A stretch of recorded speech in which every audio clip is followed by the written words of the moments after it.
જે કાંઈ અંદર બહાર જે કાંઈ ઉપયોગ થાય છે આરસીએમનો કરો, એનું સોલ્યુશન ત્યાં છે. નિયમિત કસરત કરો, કાંઈ ન કરો, સૂર્ય નમસ્કાર કરો, વોકિંગ કરો, જે કાંઈ કરો, પણ થોડી ઘણી કસરત જરૂર કરો, પૂરતો આરામ કરો. ફિટનેસ અતિ જરૂરી છે. મન, આપણે આજ મનની ધાર કાઢવા માટે આવ્યા છીએ. શેના માટે? મનની ધાર કાઢવા માટે, શરીરની ધાર કાઢવા માટે આરસીએમ છે. શું છે? અને હવે મનની ધાર કાઢવી હોય તો માઇન્ડ પાવર છે.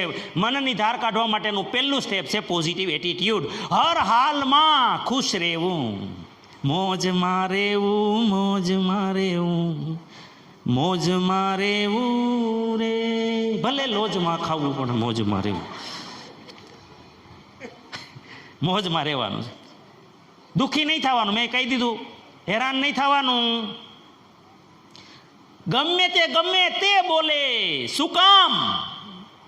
અહીંયા મેં ફોટો એટલે ગંગા સતીનો રાખ્યો છે કે એને પાનબાઈને કીધું, મેરું તો ડગે પણ જે નામ, અરે મેરું તો ડગે પણ જે નામ, મનનો ડગે રે પાનબાઈ, અરે ભાંગી રે પડે રે હે બ્રહ્માંડ રે, અરે ભાંગી રે પડે રે હે બ્રહ્માંડ રે, ભાંગી રે પડે બ્રહ્માંડ. અરે તારું મન ન ડગવું જોઈએ પાનભાઈ. ગમે તેવી પરિસ્થિતિ થાય, તું વિચલિત ન થા. તારો પતિ ગમે તેવો હોય, તું વિચલિત ન થા. તને માન આપે, અપમાન આપે, તું વિચલિત ન થા. તને ખાવા મળે ન મળે, વિચલિત ન થા.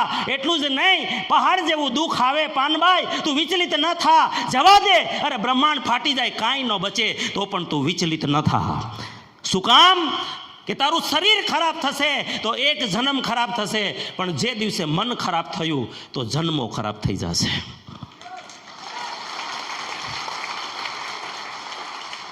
તેથી તમે જે નારાજ થાવ છો, તોબડા ચડાવો છો, રીહ ચડે છે એકાબીજા, આ બધા પુરુષ સ્ત્રી બધા, તમે વાતમાં અપલાઈને મને એમ કહી દીધું નથી કરવું.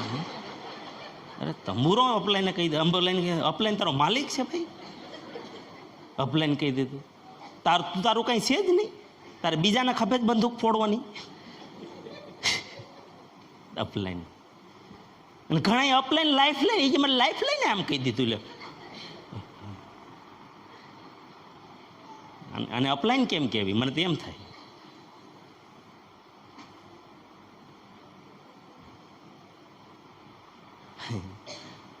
સાસુમાં કંઈક કે તો વહુ રીસાઈ જાય, વહુ કંઈક કે સાસુમાને તોબડો ચડી જાય. દેરાણી કહે તો જેઠાણીને કંઈક થાય, જેઠાણી કહે તો સાસુ ઓલો એને થઈ જાય. દેરાણી જેઠાણી, પડોશી કંઈક કહેતો હોય તોબડો ચડી જાય. મિત્ર કંઈક બોલી ગયો હોય તો મિત્રને રીહ ચડી જાય, ભાગીદાર બોલે ભાગીદારને રીહ ચડી જાય. આ લાઈફ કેવી છે સાલી? ભંગાર જેવી. હા આપણું કાંઈ વજૂદ જ નથી. આ જીવનમાં આવ્યા શા માટે? મનુષ્ય જીવનની કોઈ વેલ્યુ જ નથી. કોઈ એક શબ્દ કે હું ગમે તેમ થઈ જાઓ. હા આના કરતાં તો આ વિચાર તો કરો, જે ભણેલા નથી લોકો શું કહીને ગયા. ભણેલા કોને કહેવાય?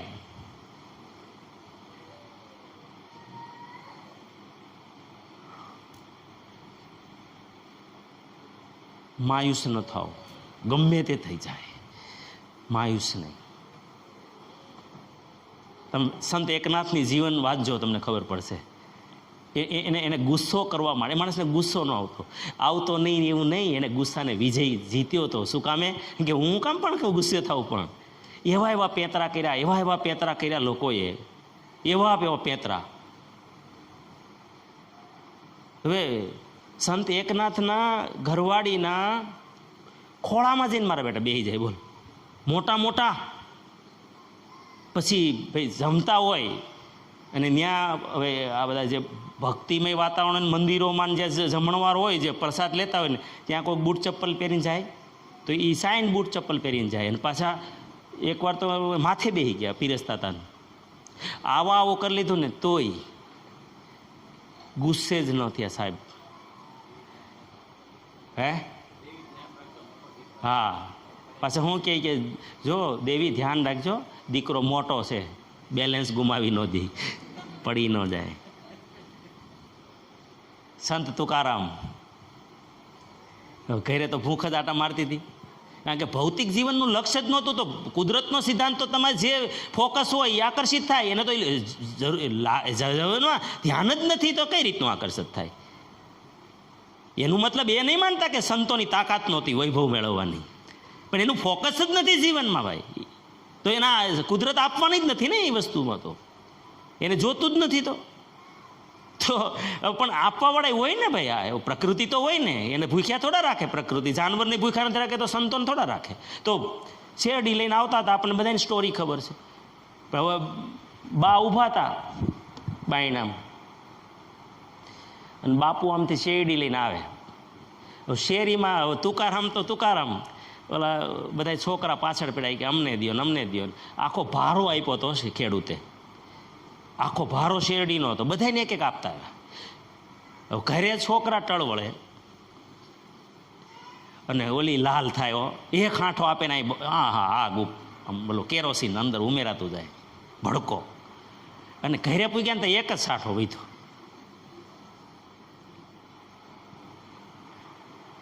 અને કે દેવી લ્યો, દેવીએ તો લીધો હાથમાં, એક ઉપાડીને તુકારામને ડેબામાં માર્યો.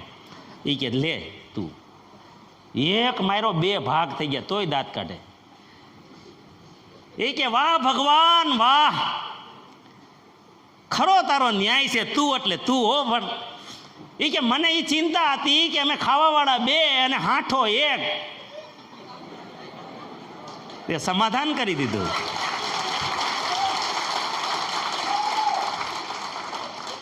મેરું તો ડગે પણ જેના મનનો ડગે રે પાનબાઈ, અરે ભાંગી રે પડે રે બ્રહ્માંડ રે. એ આને કહેવાય. નરસિંહ મહેતાને